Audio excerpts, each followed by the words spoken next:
You're listening to Our Space with Matt Batiste. We're joined by Summerbruise today. They have a new album coming out September 19th on Side One Dummy Records called Infinite Guise. And thank you so much for joining the show today. Thanks for having us. Hi. Mike, John, and Stanley are here. So this project actually started out as a solo project back in 2015. Was there a specific moment where a realization was made in terms of how this could be something bigger than a solo project and becoming more collaborative? Yeah, pretty quickly. I wrote a bunch of songs by myself in 2015, and I was playing like acoustic open mics and things like that. But then I always just wanted to start a band and realized I finally kind of had a good enough excuse to. So I hit up the first drummer I'd ever known, which was my one of my best friends, Castle Trees, who I'd known since middle school, and we started Summerbruise in 2016. So solo project. I don't think it's super fair to say it was like a solo project before then. It was kind of a songwriter seeking a band, but I that was always the goal. And now we kind of have Summerbruise, and I've seen you refer to this version of the band as Summerbruise 2.0. So why are you calling this Summerbruise 2.0? Yeah, so then there's a middle phase where I do think it was a little more fair to call it a solo project, where Castle moved to Chicago and I was still just doing Summerbruise here with whoever I could get to fill in, and that's where most of our middle discography comes from, and all of that was written entirely by me, and I still had a lot of help recording it, including from Stanley and John, but those were still songs that came completely from me. And then this time around I wrote the lyrics and just about nothing else, and the band really collaborated and wrote together in a way that a Summerbruise song had never come from anywhere else, but pretty much my head alone, with other people helping with finishing touches and adding things like that. I don't want to take anything away from Stanley. The View Never Changes, there a handful of my absolute favorite little goosebump moments or things that were her ideas and additions and stuff like that. But this time around, it wasn't me bringing finished songs to the band to put their stank on. It was us writing songs together, and that felt like starting a band together and doing something completely new. But we were obviously not going to change the name because that'd be a waste of all those monthly listeners. I love that. What's been the biggest shift now working as a full band? You mentioned Stanley's parts that give you goosebumps. Walk me through the creative process now of writing a song as a full band. I feel like she could probably, it'd be harder for Stanley, you were on both sides of it. So earlier in my tenure in the band, it felt Mike brought some ideas, and he said, I put some stank onto already not completely fleshed out, but darn near close parts. Can I cuss? Damn. Yeah, absolutely. Cool. Damn near close parts. But this time around, it was truly just somebody would have an idea and that would be it. There was a lot of collaborative effort, a lot of cool seeing where everybody comes from in their own way of writing music. And I think Summerbruise 2.0 is a great way to describe it. It is bigger and better than ever. I love hearing that as well. Summerbruise 2.0, bigger and better than ever.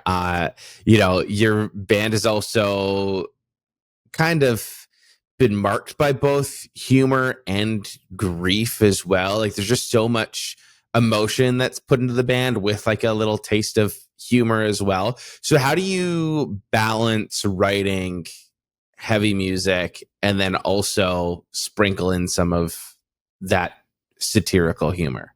Pretty naturally. I think it's kind of how I already deal with stuff like that. And I think part of the reason we all sort of get along and found each other and appreciate the same sort of lyrical stylings or whatever is, I think all of us are very humor forward people. Most of our day-to-day logistical discussions on tour about what we're doing next are still just dripping with stupid fucking memes and inside jokes and stuff. We're always just kind of goofing. And so I think when when the going does get rough, like I still very much like lean on humor anyway. So like the true genesis of Summerbruise, before it was a solo project or a band or 2.0 or anything, before I'd ever tried to write a song, I tried to write a stand-up comedy bit about smoking cigarettes when I was like drunk one night, and I thought like, I'm gonna just take a stab at being. I've always wanted to do stand up. Like this is how I cope with this fucking breakup. I'm 21 or whatever.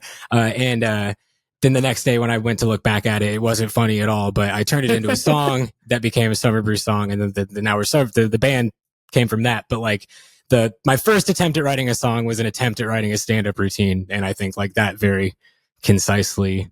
Like Roswell Kid is my favorite band. Like putting a joke in a song is just like so like fucking underutilized and like powerful. Like I just like people, like you don't have to be Weird Al to like be funny. Like we're a band that like people laugh at the funny parts of our songs, and then they come up after the show and like talk about how like the shit got them through like their losing a parent or helped them with blah blah blah. And just to like, yeah, I think, but laughter is the best medicine. I made that up. I often think of like, I myself too, through like the darker stuff, or like the most awkward times. You could be at like a funeral and like it's tempted to like crack a joke to lighten the mood a little bit. And it kind of, helps ease things. Do you find that helps with writing music that is so deep and personal to just kind of like lighten up the mood, and it kind of helps you get so open and emotional and honest as well? Like, is that like a sort of like an extra mechanism that helps you get deep, or is that just sort of me reading into it? No, 100%. Because like I talk about being like I consider myself like kind of an open book, but like when I say that, it's because I'm like not really shy about like revealing personal information to people I don't know that well. Like that doesn't necessarily bother me. But now that you're making me think about it, I would only ever do that unprompted if I'm trying to be funny. So it really is like, it's not like I'm just going around oversharing all the time, but like when it comes to trying to make somebody laugh, nothing is off limits. So yeah, I think it makes a lot of sense that like, if I'm sitting down to write a song, I already am going to like, I'm trying to be funny. And I think that does like help me tap into that sort of like, huh. Because I'm like kind of thinking, good I'm like, question. I wouldn't tell a stranger off the street or like someone I just met or even like an acquaintance the things that I tell my therapist, but I might make a joke about some things and just kind of be like, life sucks. You hit the nail on the head, I think. Yeah. Yeah. So I was just wondering if that helps at all, and if that's a reason into the humor, and maybe that's something that you never even thought about up until now, but for sure. So let's talk about the new record, Infinity Guise. It's a big leap, new label, full band. What's the biggest thing that is different about this album versus past work? Sonically, there are like zero compromises. Like this is the first like full release of ours that just top to bottom, like can listen to without having any sort of like, I wish we had time to fix that, or I wish I would have like explained this better instead of just giving up on it being like good enough or blah, blah, blah. And like, our producer, Nick, just like, we just found this guy that we work super duper well with. And like, I think it really comes through like when you're listening to it, at least to us. It's not going to come through to anybody else, but to us, like I can just hear, I don't know, I'm so much happier with this. Like it's so much easier for me to listen to this as like a cool album that my friends and I made together than it is for me to like listen back to older stuff that I hear so much more of just me in, and I'm a lot more critical when I'm listening to. I don't know. But like, and like John, I don't know, the bass, actually, John, you should talk, because I think this isn't just me throwing it to you because you haven't said anything yet, but truly one of the biggest differences is the bass on the record, because that's like Stanley drummed on The View Never Changes, but I have played all the bass on every Summerbruise record up until this one. And oh no, Stanley did Always Something, didn't she? Or there was one time I did Always Something. Okay, so I played most of the bass. Stanley has done a lot of bass and guitar. Help till when it was like the technically just me days. Stanley was still like the second set of footprints or fucking whatever. But Yeah, John playing bass on this record. Take it away, John. Well, I do want to go back to something, is that you didn't only do vocals, but you did play guitar on 1.5 songs. So 1.5. I'll give you credit for that. But I think something about this record is that now that we have 5 people in on this, everybody's able to focus a little bit more, which is weird for a band full of neurodivergent people to say, but everybody's able to focus a little bit more on their own thing. So, and this is like, I play bass in Stanley's solo project Echo, but I don't write any of that stuff. So this is the only band that I play bass in, and I was able to actually focus on writing parts. And so that was these are the first bass like parts that I've ever written. I hope they're really good, but this was like the first experience I ever got with writing on this instrument, because I'm primarily a drummer before Summerbruise. So this was like the first opportunity that I really got to kind of hone my craft on this instrument that I've played for maybe 4 years. That's interesting. Talk me through that. How did that come to be, going from drums into bass for Summerbruise? I'm 25. I've been playing drums since I was 2. My dad was a drummer. He forced it upon me, thankfully. And when I got to high school, I started playing bass my freshman year. I found a Squire P bass at my high school in the band locker room. I found a P bass. It had 2 strings on it. And it was in horrible condition. And I took it to my band director at the time, Melissa New. Shout out Melissa New. I would not be the musician I am without you. I took it to her and I was like, hey, what's this doing back here? And she was like, I did not know we had that. And I was like, can I fix it up and play it? And she was like, you can fix it up and keep it. So I spent like $50, I think, get it like just on strings and a setup or whatever. And then I started playing it. And then the very next year I played bass in the pit in marching band. So that was like my first experience, like performing on bass, I guess. And standing up and playing is so much different than sitting down and playing drums. You have a lot more freedom to move around, and I found that I enjoyed that a lot. So then the very first time I played with Summerbruise, I played drums. And then when Stanley came into the picture, it was just Mike and Stanley. And then once the music required a larger live band, they were like, do you just want to play bass instead? So, and I couldn't pass that up.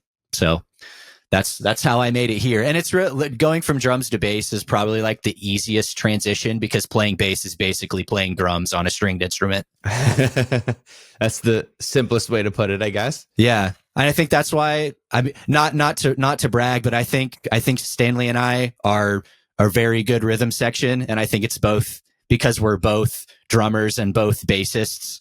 And so we're like, I think we really lock in. Like, I've never played with a better drummer. I would never ask to play with any other drummer, not even myself. Like, I think that, I think that's why we rock, is Stanley and I are able to lock in. And we've been playing together for so long that I think we've just been able to, we've gelled. We've gelled very well, I think. I love that. And Mike and Stanley, how were you two put in touch? The year was 2017. Mike had thrown a festival at this like rehearsal studio that both Summerbruise and our old band had like rehearsed and played shows out of. And I thought it'd be really cool to eat a soft taco in one bite to try to make Mike laugh. And I already love where this story's going. Yeah.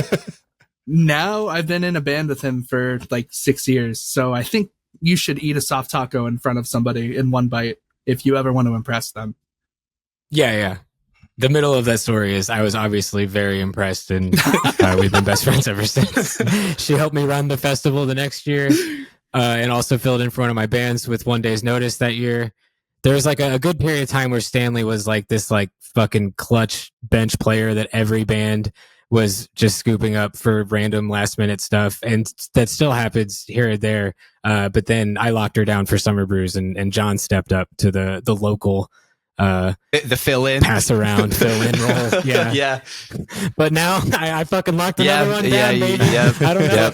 I don't know what the rest of these bands are gonna do. Yeah, for real.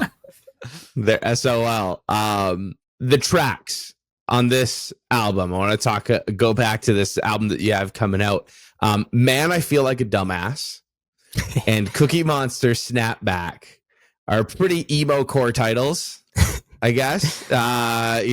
With the way that a lot of new bands are going with these names, and I absolutely love this. I need to know, because honestly, I need to know this about every single band that has names like this, whether it's Fall Out Boy, Hot Mulligan, even Riley has a whole bunch of meme titles and so many funny meme titles. Where do you come up with these? What's the brainstorm session through? Like, walk me through coming up with song titles like Man, I Feel Like a Dumbass. Those Man, I Feel Like a Dumbass and Cookie Monster Snapback were both out of the Notes app, which I like. I have my rule for like silly song titles is like, it has to like make enough sense to me or something I could explain like in 10 seconds on a podcast. Like, I don't want it to be like completely fucking random and like silly just for the sake of being silly, but it's okay if it sounds like that at first glance, like Cookie Monster Snapback. But that song is about a fifth grader. And like, I just feel like Cookie Monster Snapback is just like the most kid fashion choice. Like, it just, that is just like, I feel like that just puts a picture of a kid in my head right away with like, you remember those like big puffy etnies?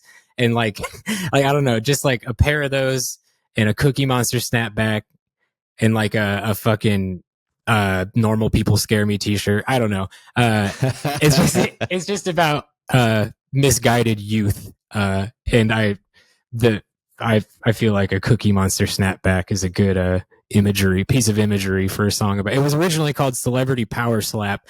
We decided early that one, because that Tades is on that one, and we wanted it to have a super silly title as like a nod to Hot Mulligan. So that one was always going to be as goofy as it possibly could.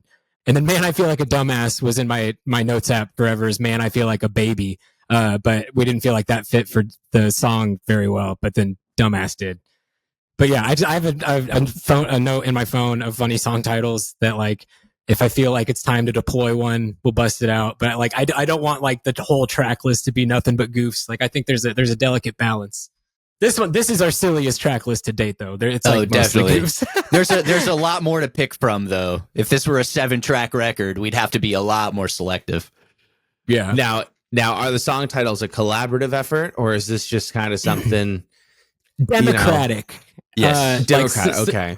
I think at least all 12 of these, I do think originally came from me, unless I'm forgetting. But like, I like a lot of group discussion. Like, a lot of these weren't my first choice, but like I got outvoted between two of my own ideas and like went with the group. Like, yeah, like I gave 3 wild, wacky, silly names, and I wanted this one. They wanted that one. That's the one we're going with. Well, and granted, some of these songs, like the difference was one word. Like, okay. So it was just. Tell me if this reference plays for you just on hearing it first. The Educational Malpractice of Mike from Summerbruise. Does that like echo the name of another famous album or no? Say it again. The Educational Malpractice of Mike from Summerbruise. Does that like ring? No, like, we're fucked. We're going for like a miseducation of Lauryn Hill, but everyone was like, no one's gonna get that, dude. And I was like, no, it's so good. clearly, right. Yeah, no, that one went over my head. It went over everybody's head. At some point, it's the Thing's fault. Like, it's not like too smart of a joke for everybody. It's just apparently not good. And you know what, Mike? Yeah. Maybe it is my fault. I need to do some self-reflection. I'll tell you what, though, this is why comedians, they test their stuff in the smaller clubs and then they take it to the big stuff. So this is what you need, Yeah, jump onto some podcasts and run some ideas with the band, with me, and we can figure out what ones work and what ones don't. We appreciate it. That's what the whole band thing really is, just a secret phase 1 to my comedy career.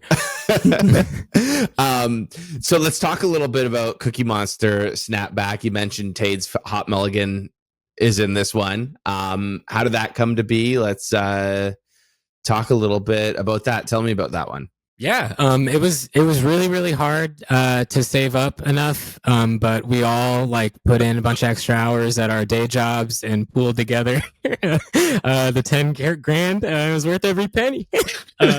We've known Tades since like the original drummer Castle and I opened for Hot Mulligan at the Irving Theater in Indianapolis in like 2016 or 17 to fucking nobody, and then again later that year with Save Face again to nobody. So like they're just like a band we met years ago that was just like another touring band playing random shows in Indiana to nobody, and then have like been kind of buddies with them ever since, and so we're still just like homies. And Tades has always like he'll like whenever Summerbruise plays on their like house music playlist at their shows, I'll always get a bunch of texts like, dude, I'm at the Hot Mulligan show and they're playing fucking Summerbruise, and like he wore our shirt to Slam Dunk. I saw it on TikTok. Like Tades is like a big Summerbruise cheerleader, so I think he was happy to lend his name to our shit.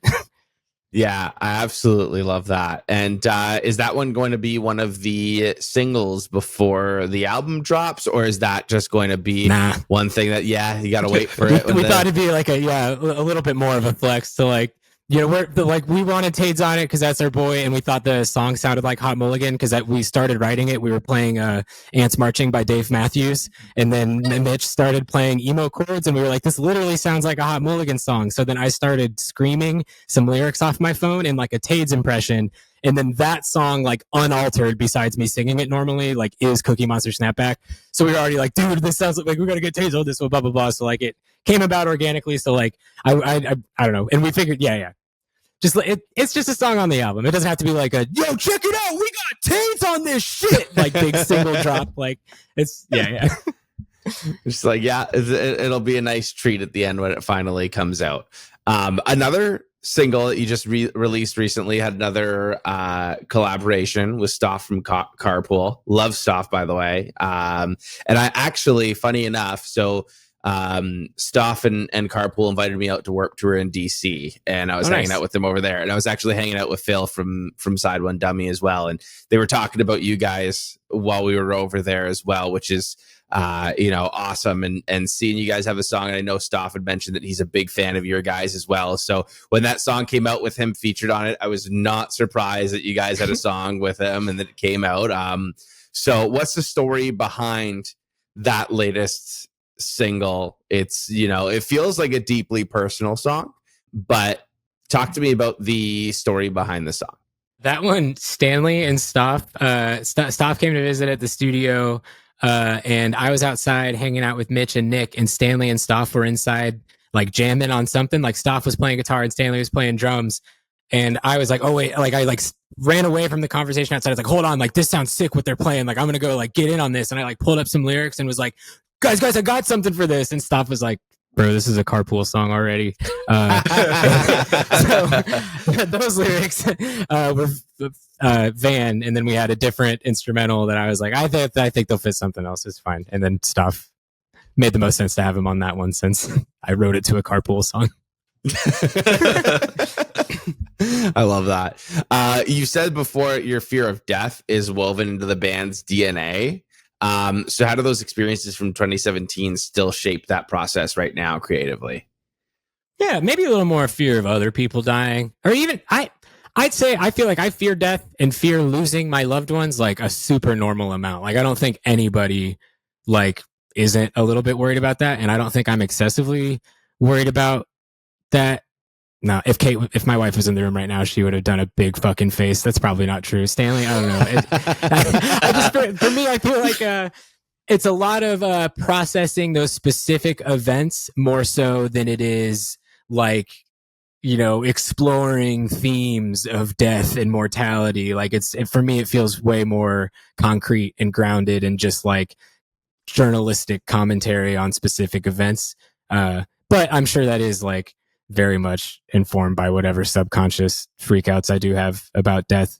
On a little bit more of a lighter topic, though, where does the whole fake emo thing come from? That one was this band called A Place for Owls, which they fucking rock, and they're really sweet. They're like a positive presence on the internet. Like they're always just posting these like nice, encouraging things. And like I haven't had a chance to meet them, but like I fuck with what they're up to in their corner of the internet. But they posted this tweet once that was like and they were totally joking, and like, we're gonna settle the like real emo versus fake emo debate once and for all. Like, real emo is like sincere and heartfelt and earnest, and like fake emo is all about like memes and jokes and blah blah blah. And so I like quote tweeted that with the SpongeBob hitting the like, I'm fake emo and I'm proud, and we just like turned fake emo into our little brand. I love that. I think we need more bands to take on that brand, kind of like what Hot Mulligan did with the post emo. Some bands and I jumping just in on saw that. today, Stars Hollow tweeted a tour announcement and referred to themselves as a fake emo band, and I was like, "Oh my god, it's happening!" I fucking smashed that like button. You know what? I think I'm more into the idea of bands calling themselves fake emo than the whole real emo thing, because that's just gotten way too out of hand, and the whole real emo thing drives me nuts. Like, why do you care that much?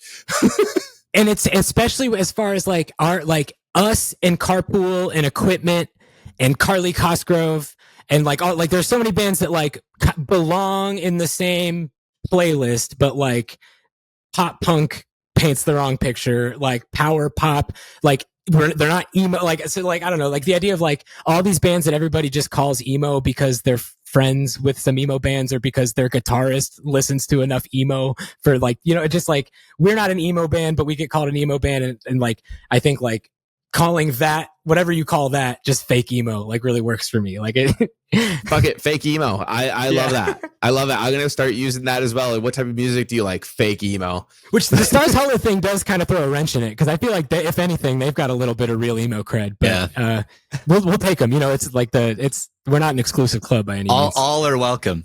I don't know how you feel about this. It was just the whole, while we're on that topic, the whole real emo sort of debate, or that copy pasta, or just like the people that just put way too much into it, like even going into like the third wave of like, is MCR emo, yes or no, and all these arguments about all of these things of is it emo or is it not. To me, I'm just like, I'm 33, I don't care. I don't, you know. So fake emo is perfect. Just like, is it emo? It's fake emo, who cares? That tells you like I don't care about this like, oh, what kind of music does your band play? Like fake emo automatically means like I'm not interested in like a fucking pretentious conversation about genre because I just called my own band fake emo. Like, pop punk, it's efficient. Emo, Midwest emo, metalcore. I don't fucking know. Fake emo. It's perfect. If each member of Summerbruise had to be represented by a flavor of an energy drink, who's who and why? I am Rain Razzleberry or Sour Gummy Worm. Ooh, okay. Why those? Yeah. Why Wait, does those? Rain have a Dr. Rain? No, sadly. Oh. That would be crazy. But Rain is 300 milligrams of caffeine, and I need to be freaking wired to do anything. I'm like, is that even legal? I'm from Canada. I don't think that's legal up here. You're better to drink more than one a day. You're better off for it. You're better off that way. What about you, John? Well, my favorite energy drink is a Ghost Sour Pink Lemonade with only 200 milligrams of caffeine. But if I had to be represented by one, it would probably be the energy drink that was made by Mountain Dew with the AMP collaboration. That was probably my embodiment of an energy drink. I need to come and grab one of those too. Once again, I don't have that here in Canada. Wow. Yeah, you're better off. You're better off for it. Canadian energy drinks probably go crazy. A Canadian energy drink has as much as like one Dunkin' Donuts coffee or something. That's exactly what I was thinking.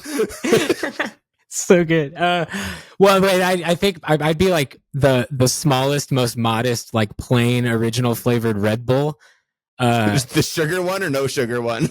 Sugar one. If we're talking preference, yeah. I just, when it comes to living dangerously, I like going with safe options when it comes to like I only just get plain Red Bull and I hardly ever drink energy drinks, and I'm a playing it safe kind of guy. probably better for that as well. But like by my own weird standards, I'm not necessarily, I'm a reckless person in a lot of ways too, but it's just, I don't know. One question that I like asking every single band, because this podcast is about growing the scene and growing the fake emo scene. Who is your favorite up and comer or most underrated band in the scene right now? Most underrated band in the scene right now is Clipboards. This is after having seen them live a couple times in the last couple months. I hope their recordings do them justice, but they're so insanely good. And Bottom Bracket. Those are my two easiest answers for underrated. Like there are tons of underrated bands, but as far as bands like the least people are listening to that the most people should be listening to, those two for sure. Clipboards and Bottom Bracket. I love that. And Stanley? My answer is Elephant Jake, because they've got some absolute freaking heat in their catalog, and it only gets hotter from here. Okay, what about you, John?